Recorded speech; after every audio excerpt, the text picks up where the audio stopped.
We can see that we skipped the license and the liability, so we have to go back and add that information later. We can see that we have a final payment to make, and we can see any entries that we've added here. So this red alert here is telling you that you have missing information that needs to be addressed.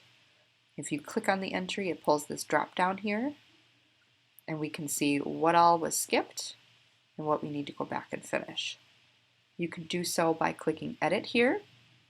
If you needed to cancel your entry, you can do that here. It'll ask, are you sure you want to cancel? You can click the Cancel Entry button here, and BATSI will be notified. And one thing that's a little bit different going forward is proofs can be approved at any point. So if you check this Proofs Review button, it'll bring you to your proof.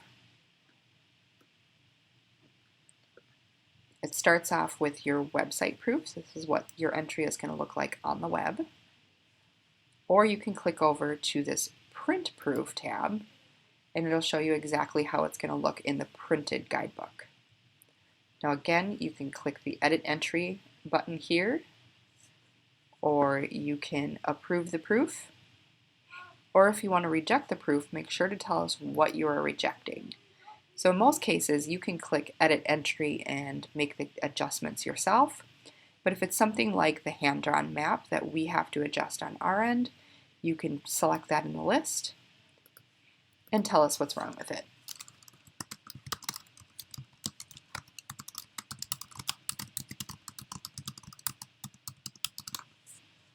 And then you would click Reject.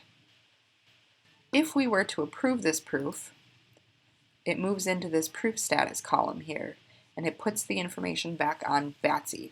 So once we get the notification that you have approved your proof, we will approve it on our end, and it'll move into this BATSI approved column.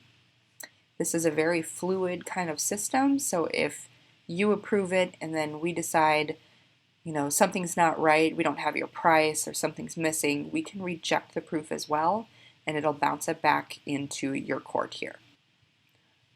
Then if we click back onto the dashboard here, we can see that we now have an entry in the spring event. Recent tour entries will be listed here.